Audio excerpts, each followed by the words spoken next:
y a un autre sous-titre très sérieux que je veux que nous examinions et c'est les canaux de communication. Canaux de communication. Maintenant ça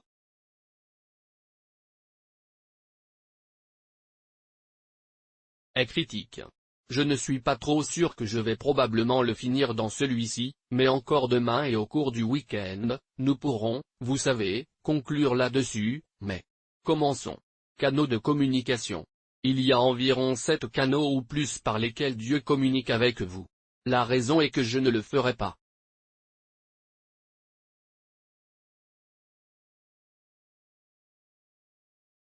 Dire que c'est exactement pourquoi Dieu a ces variétés, mais encore une fois, même la communication humaine, vous pouvez regarder les gens et le dire. Même notre dressing raconte pour les gens, le ton de notre voix pourrait dire quelque chose à une autre personne et la façon dont nous utilisons les mots peut aussi signifier autre chose. La communication est donc une dynamique chose en fait. Vous pouvez toucher les gens et ils comprennent ce que vous essayez de leur dire et des choses comme ça. Alors nous voudrions. Aimerions explorer différentes façons que nous pouvons observer dans la Bible que Dieu avait l'habitude de parler à son peuple et nous regardons cela, prenons, vous savez, tous et on peut commencer à les expliquer et à les étudier un par un afin que cela puisse nous aider à savoir quand Dieu utilise l'un de ces canaux. Maintenant, quand nous disons canaux, c'est comme le moyen, vous savez comment il essaie de communiquer avec vous. Ce n'est pas nécessairement la voix, c'est juste le canal et la voix est toujours la même mais. Il existe de nombreux canaux, je l'appelle, que Dieu peut utiliser pour vous parler. L'important à propos de ces canaux est que vous n'êtes pas celui qui détermine.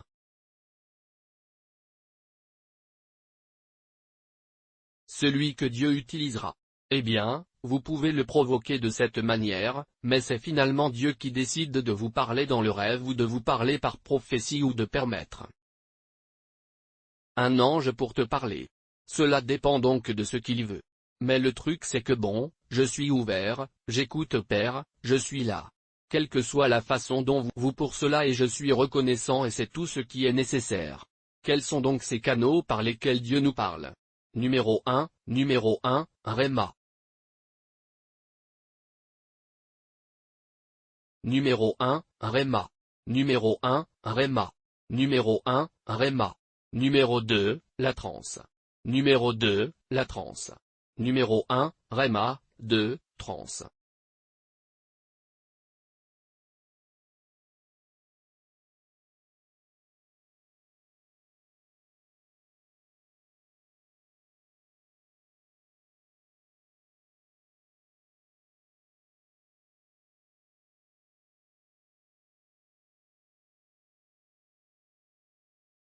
Trois, la visite angélique.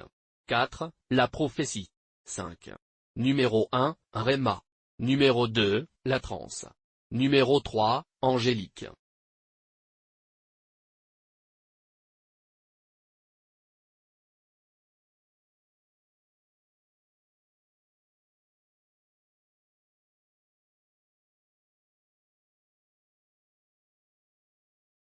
Visite. Numéro 4, la prophétie.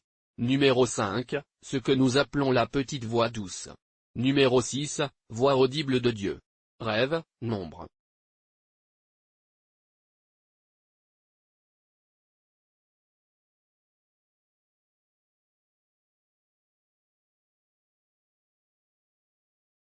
Sept.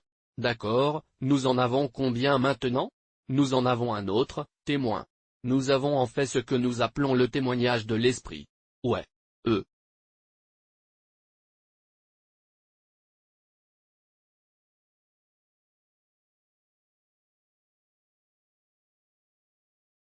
J'aime mettre des visions dans la prophétie où nous pouvons les séparer à des fins de détail et de clarté, mais toujours les mêmes visions.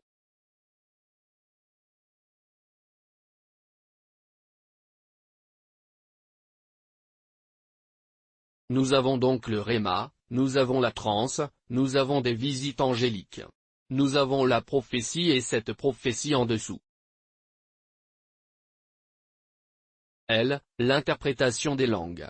D'accord, donc la prophétie est différente, l'interprétation des langues est différente, mais je l'ai juste regroupé pour être dans une famille, et puis nous avons la voix audible de Dieu. Ensuite, nous avons des rêves, et ensuite, nous avons des visions et le témoignage de l'Esprit. Alors, tu sais, tout ça. Et nous allons le regarder en détail en les expliquant un par un, et vous savez, et c'est là que le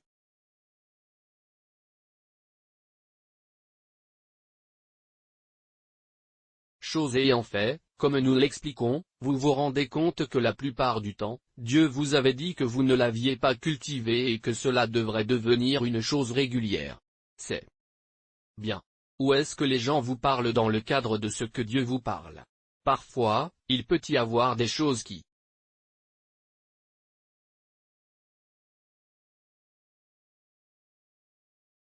besoin de confirmation. Permettez-moi de le dire ainsi. Peut-être que Dieu vous a dit quelque chose et puis quelqu'un d'autre, une personne au hasard vient vous dire la même chose. Pendant ce temps, la personne n'est même pas au courant. Dieu utilise ces choses et y compris les circonstances, y compris les situations, tout cela pour nous parler. D'accord, mais c'est bien. Nous pourrions ne pas le catégoriser largement de cette façon parce qu'il peut aussi être dans la gamme des énoncés prophétiques, parce que par prophétie signifie quelqu'un qui vous parle de la pensée de Dieu. Fondamentalement. Donc, qu'il sache qu'il prophétise ou comme vous le savez, il se peut qu'il ne sache pas qu'il vous parle réellement. Alors encore une fois, Dieu peut même utiliser des animaux pour vous parler, peu importe, vous savez, toutes ces circonstances, Dieu peut les utiliser pour vous parler.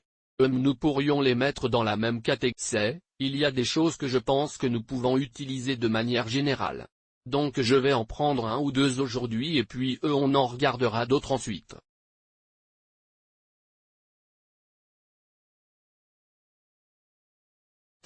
Le premier Rhéma, c'est généralement orthographié Rhema, Rhéma. Eh bien, le problème de Rhéma est très puissant. Qu'est-ce qu'un Rhéma? Rhéma signifie simplement la parole prononcée par Dieu. Mais vous voyez, la parole parlée de Dieu vient de la parole écrite de Dieu. Cela vient des logos. La Bible est la parole de Dieu, mais elle est écrite, donc on l'appelle logo. Le logo de Dieu. Donc tout ce qui est écrit dans la Bible est appelé logo. Et mais faut comprendre que logo c'était une fois le rhéma de quelqu'un dans le passé, mais vous voyez, le mystère de Dieu est qu'il utilise la même chose qu'il a utilisée dans le passé. Aussi pour parler à quelqu'un en ce moment spécifiquement. Voilà donc le mystère. La beauté de la parole de Dieu, qui ne d'autres écrits ont un tel pouvoir. Ainsi, Dieu utilise les mêmes mots qu'il a prononcés aux gens dans le passé et les utilise encore pour nous parler maintenant d'une manière plus précise. Et donc quand Dieu, l'Esprit de Dieu souffle sur le logo, tu sais, pour quelqu'un et cela devient un rhéma, donc ce que cela signifie, c'est que vous priez probablement et demandez à Dieu une percée ou quelque chose qui est lié aux affaires. Utilisons cela par exemple, ou relations liées. Et tout d'un coup tu lis la Bible et ayant votre dévotion personnelle et juste tranquillement, les pages que vous avez déjà lues. Tout d'un coup tu es tombé là où la parole de Dieu a dit et tu perceras. Et ayez ce dont vous parlez, ce que vous recherchez et je répandrai sur vous la bénédiction. Maintenant, cette écriture vous saute dessus, vous savez, saute des pages. Cela touche une corde sensible dans votre esprit, dans votre cœur et vous savez, donne ce sens, assume cette lumière pour laquelle vous priez et votre esprit y prend vie parce que vous voyez la Bible dit, la foi vient en entendant par la parole et donc quand cela vient pour vous, souvenez-vous, mais cela ne semble pas assumer une signification savoir, avec vous ou pour vous. Mais en ce moment, c'est comme si cette écriture vous parlait directement et à mesure qu'elle devient claire pour vous, vous voyez plus clairement, vous avez un aperçu, vous savez, de cette écriture comme si elle s'appliquait directement à vous. Quand cela vous arrive pendant que vous lisez la Bible, Dieu a parlé et cela s'appelle un réma. Cela s'appelle donc un réma et je dois vous dire que c'est quelque chose que vous devez prendre en compte.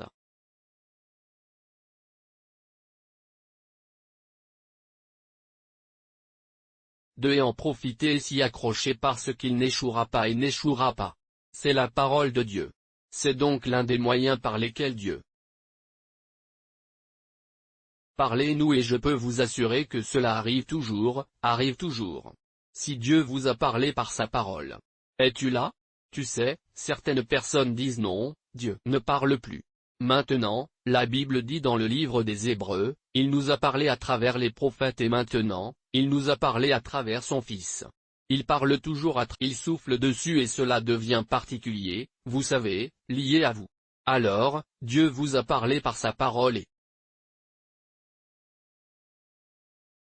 ce trait, vous savez, incident ou ce trait, vous savez, mouvement de l'esprit est ce que nous appelons réma, c'est un mot prononcé. Mais la parole prononcée venait du logo. Ce vient de ce qui a été écrit. Cela venait du passé. Il est venu des archives historiques mais est maintenant devenu quelque chose de vivant et pour vous en ces temps. C'est ce que nous appelons réma.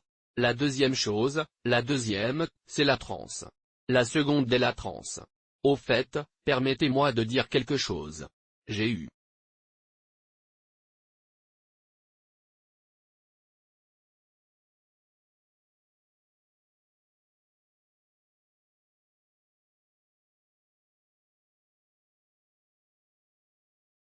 une belle, vous savez, parole du Seigneur concernant Réma et je vais vous raconter une histoire très intéressante qui s'est produite. Pour moi il y a de nombreuses années au début de ma marche avec Dieu, au début du ministère. Ce n'était pas ma démarche, au début du ministère. Les choses étaient donc très fous et je marche beaucoup, vous savez, marcher des distances assez grandes, des kilomètres pour aller prêcher la parole de Dieu. Et partager avec les gens. Puis j'ai commencé une pastorale des jeunes, en allant au collège pour monter, vous savez, des groupes charismatiques et j'irai leur parler le dimanche et parfois, je n'ai même pas 100 € pour payer mon vélo, aller et venir faire tout ça. Alors je vais marcher, tu sais, heureux de faire ce que Dieu veut de moi. Faire. Alors un jour, j'ai dit Seigneur, je souffre, la pluie arrive et ça me bat parfois. Je n'ai pas d'argent pour faire ce que tu veux que je fasse. Et eux? Mais bien sûr, je ne pensais pas à la voiture pour quoi que ce soit parce que je n'avais même pas d'argent pour acheter un pneu, parler de voiture à ce moment-là et puis plus rien et les choses étaient assez difficiles. Parfois, vous n'avez même pas d'argent pour recharger votre téléphone pour passer des appels, tout ça. Donc, alors, un jour, je suis allé vers le Seigneur et j'ai dit, Seigneur, tu vois que tu m'as demandé de faire ton travail et j'ai accepté avec joie de le faire sans me plaindre dans ces domaines. En fait, ce que j'ai fait, c'est que je suis allé à eux ce que je suis censé budgétiser, probablement combien d'appels mon appel sera pour le mois. Je n'ai pas beaucoup de gens à appeler. Maintenant, c'est ce que mon argent de transport, ce serait pour moi d'acheter, vous savez, une collation ou quelque chose, à ce moment-là. Je pense que c'était 50 000 ou quelque chose comme ça. Je suis allé vers le Seigneur. J'ai dit Seigneur, tu sais, c'est ce que je veux que tu me paies chaque mois pour que je continue à faire. Vous ne pouvez pas le croire. Dieu m'a parlé de l'évangile de Matthieu 20 et il m'a montré un réma pendant que je lisais l'écriture, les gens qui étaient d'accord avec lui sur le prix. Il lui a dit qu'il leur paierait un binaire. D'accord. Il était donc d'accord avec lui. Ils étaient d'accord. Et le Seigneur m'a dit quand j'ai lu que il n'a jamais convenu des prix, il lui a dit que je vous donnerai ce qui est juste. Ainsi, immédiatement la parole du Seigneur m'est venue de cette parole. Si je suis d'accord, alors il acceptera aussi et il me paiera ce que nous avons convenu. Mais je viens de voir que ces gens qui étaient payés rentrent maintenant chez eux après avoir fait le travail. Ils rentrent alors chez eux. Mais il y avait des gens qui en payaient d'autres. Ce n'était pas le Seigneur, il a dit à ses serviteurs d'obtenir de l'argent et de payer ces gens. Et ce mot m'est venu, les domestiques, ce sont des employés, ceux qui paient peut-être les enfants et les fils, ce sont des gens à la maison, ils paient. Et au moment où ce mot m'est venu, j'ai vu clairement à partir de... Et j'ai dit Dieu, tu sais quoi? Ne me payez rien, ne me payez pas, ne vous souciez pas de me payer. Faites simplement ce qui est juste. Et puis quoi qu'il arrive, je ferai ce qui... Oui, je suis un membre de la famille et je choisis de rester une famille. Je ne veux pas être salarié. C'était donc mon expérience parce que j'avais prié en parcourant mes écritures et il m'a parlé de tout ce que je pensais et tu sais, ce qui se passait dans mon cœur.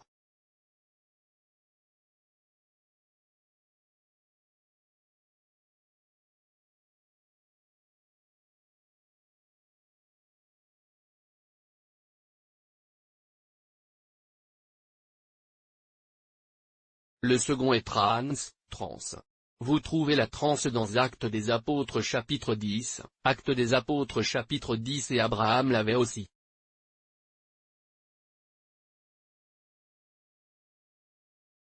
Dans Genèse 15, nous commençons à lire à partir du verset, je pense, 11 vers le bas, vous savez, quand Dieu lui a dit de tuer les volailles, l'agneau.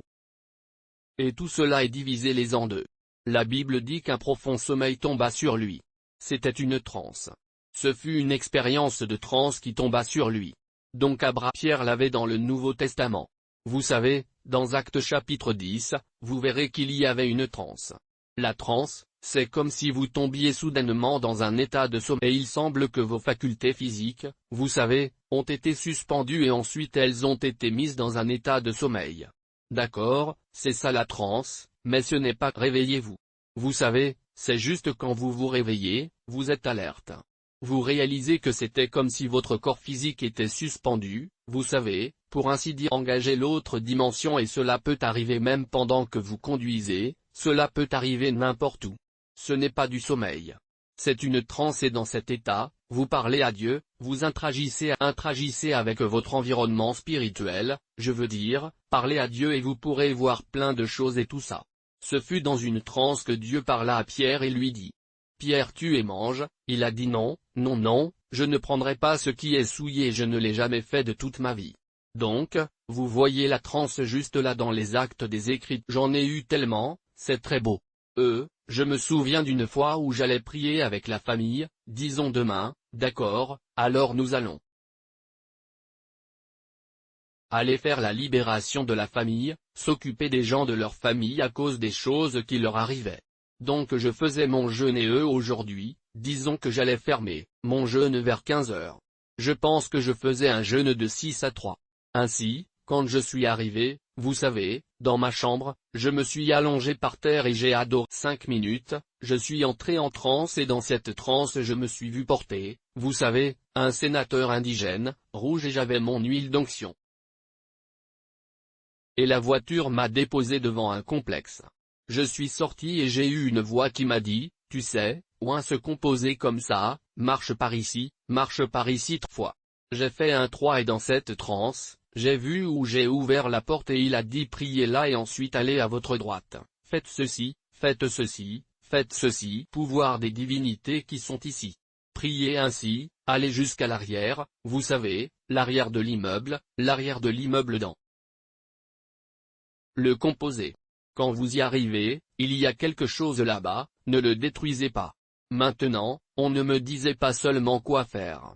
Je me suis vu faire la même chose et quand je suis arrivé à l'arrière, il a dit de ne pas le détruire. J'ai eu une voix qui m'a dit dans ce domaine, ne le détruis pas et puis je me suis venir et j'ai marché du milieu de leur maison à leur porte, du milieu de l'enceinte, de leur maison à leur porte, 1, 2, 3. Quand j'ai terminé le 3e, j'ai demandé à tout le monde de venir au milieu de l'enceinte. J'ai prié pour eux et après avoir prié et tout ça, vous savez, puis je suis retourné pour boucler le cercle. Quand de cet endroit, j'ai vu une clé en l'air, la clé suspendue s'est ouverte. Maintenant, au moment où j'ai fini de voir cette vision, cette expérience de transe, je ne dormais pas, ce n'était pas un rêve. J'ai juste remercié le Seigneur et je l'ai béni.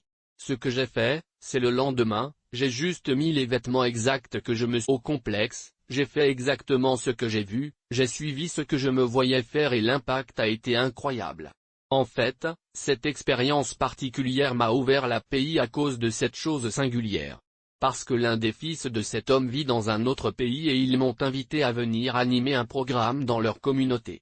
Donc, c'est essentiel, vous savez, où le Seigneur suspend les facultés physiques et les emmène dans une autre dimension et vous êtes autorisé à voir et à interagir avec votre environnement spirituel et Dieu et tout ça. Trans. L'autre est la visite angélique. Dans la visite angélique, ces anges vous rendent visite. Encore une fois, souvenez-vous que nous avons été envoyés par des esprits serviteurs, Hébreux chapitre 1 et versets 13 et 14. Ce sont des esprits qui ont été envoyés pour nous servir, dit la Bible, les héritiers du salut. En fait, c'est eux. Probablement environ 104 endroits dans la Bible où les anges interagissaient avec des êtres humains, environ 104 endroits, je suppose, dans la Bible, que les anges interagissent avec l'humanité. C'est plus de 104 où la Bible parle d'anges, mais 104 peut-être où les anges interagissaient avec l'homme. Être. Donc, vous pouvez voir que c'est une chose courante à l'époque biblique que les anges, vous savez, parlent aux êtres humains. Maintenant, vous devez savoir que les anges émission. Ils ne viennent pas d'eux-mêmes. Ils sont envoyés par Dieu et ils viennent, vous savez, nous parler avec nous et aider à, vous savez, transmettre le message de Dieu dans son savoir, à nous afin que nous puissions faire exactement ce que Dieu veut que nous fassions, profiter de la victoire et tout cela. Ce sont donc des êtres spirituels du ciel que Dieu nous envoie et ils sont dans la Bible, vous pouvez les voir apparaître comme un être humain que parfois, vous n'êtes même pas capable de reconnaître qu'ils ne sont pas humains. Ce ne sont pas des êtres humains, c'est dire faites attention à la façon dont vous traitez les gens, vous savez, vous devriez les traiter avec l'hôpital. Vous savez être hospitalier parce que les hommes ont accueilli à ce qui est arrivé à Abraham dans le livre de la Genèse. Rappelez-vous dans l'incidence, Dieu, avec ses deux anges, allait à Sodome pour aller découvrir ce qui s'était passé. Numéro de chapitre, la destruction de Sodome, je pense, s'est produite en vain, non, 19 et les anges et Dieu sont venus à, et Abraham les a remarqués. Abraham les a remarqués. D'accord, tout a commencé au chapitre 18 et au chapitre 19. En 19, ils étaient à Sodome, en 18, ils étaient à la place d'Abraham. En fait, quand ils sont venus à Sodome, Lot les a vus et les a reçus et a pensé qu'ils étaient des hommes ordinaires et les a amenés dans sa maison et vous savez parler avec eux. Jusqu'à ce que le moment leurs actes homosexuels et tout ce qui a causé des problèmes. Alors ils pensaient qu'ils étaient, vous savez, de simples hommes parce qu'ils viennent, très rarement et très peu. Cas où les anges apparaissent, dans leur gloire. Souvent, ils viennent comme des hommes, sauf quand ils partent, vous pouvez dire qu'ils ne le sont pas. Alors généralement ils viennent, notre forme est réduire toute cette gloire. Es-tu là? Quand Angel est venu à Marie, c'est Angel qui est venu à Marie et a dit Marie, tu es pleine de grâce, la faveur est sur toi et tu vas concevoir et enfanter un fils. C'était donc la visitation angélique, Luc chapitre numéro 1, à partir du verset 13 ou 30 vers le bas. Là. Et puis, vous regardez Zacharie, et Angel est venu et l'a rencontré où il offrait de l'encens et cela a ouvert la porte à la naissance de Jean le Baptiste. Juge chapitre numéro 13. Vous trouvez la naissance de Samson. Encore une fois, c'est la femme de Manoah, puis Juge chapitre 6, vous voyez un ange visiter Gédéon et chacun de ces cas, à part de Marie qu'on ne nous l'a pas dit mais encore une fois il est venu comme un homme et il a parlé comme un homme. Vous savez chacun d'eux est venu comme, en fait, Gédéon lui-même, ils ont eu beaucoup de se disputaient avec lui, vous savez, dans les deux sens jusqu'à ce qu'il fasse quelque chose quand il a offert un sacrifice et il a réalisé qu'il était un ange. Et donc nous voyons vous savez, dans la maison d'Abraham dans Genèse 18, il leur a donné de la nourriture et leur a servi de la nourriture. Bonne bouffe d'ailleurs, pas toutes sortes que Sarah a fait. Sarah a préparé un bon bouillon, de la bonne viande et tout ça, vous savez, avec du beurre. Je vous dis, de la bonne nourriture, vous savez avec Abraham a servi le lait, pot de lait et c'était un soleil brûlant, quelle chaude journée. D'accord, mec, c'est bien de cuisiner de la bonne nourriture pour que Dieu ne le fasse pas. Venez vous faire servir une chose terrible et dites mec, ces gars mangent des bêtises ici. Donc, mais vous voyez juste là dans les Écritures que Dieu est venu, a pris un bon déjeuner, vous savez. Mais donc ils sont venus comme des hommes ordinaires, ils étaient comme des hommes d'accord, donc c'est pourquoi c'est important pour que, tu sais, quand Dieu se montre pour que tu ne fasses pas d'erreur. Les anges interagissent avec les hommes et ils ressemblent à des hommes. Donc, cela s'est produit souvent dans la vie d'Abraham, s'est produit dans celle de Jacques, la vie que vous connaissez, ainsi que Moïse et de nombreuses fois. Ce sont donc des anges qui nous visitent, qui parlent. Mais est-il possible qu'ils viennent d'une manière et sous une forme qui ne ressemble pas à un homme, qu'ils viennent sous la vraie forme angélique avec des ailes? Ouais, ça arrive aussi et tout ça. J'ai eu mes propres petites expériences le long de ces lignes. Ce que j'ai vu, sous cette forme d'expérience angélique complète et dans l'esprit, et ce que je l'ai entendu me parler directement. Pas une seule fois, quelquefois j'ai eu la voix audible d'un ange qui me parlait physiquement. Vous savez, m'a parlé. En fait, il s'en est passé un à Lagos. J'étais chez Arc, dans l'un des hôtels où je logeais, et je lui ai demandé de demander au Seigneur d'honorer le message sur le sang de Jésus. Et quand je me suis allongé pour voir si je pouvais me reposer à mon chevet du côté de la tête, et j'ai proclamé que je l'ai honoré. J'ai honoré le sang. Ce n'était pas la voix habituelle du Saint-Esprit. J'ai su instantanément que c'était un ange. On quittait. Je n'ai plus jamais dormi jusqu'au moment où je suis allé à cette réunion. Donc fondamentalement, nous pouvons interagir avec ceux-ci, Dieu nous les envoie. Et nous communiquons avec Dieu, et Dieu peut passer, vous savez, nous parler à travers eux en les envoyant pour nous apporter des messages et tout ça. Oh waouh, merci, tu es toujours là? Oui, nous sommes. Très bien. Merci. Tu sais, je vais le prendre ici aujourd'hui. Alors demain on continue.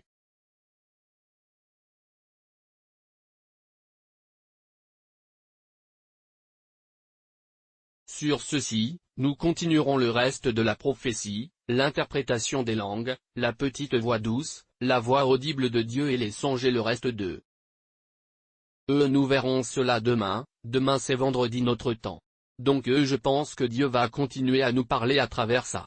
Encore une fois, comme je l'ai dit, quand vous comprenez ces canaux, il est facile d'entrer en relation avec Dieu parce que vous pouvez utiliser ceci ou cela, et maintenant vous êtes ouvert parce que vous avez une perspective plus large.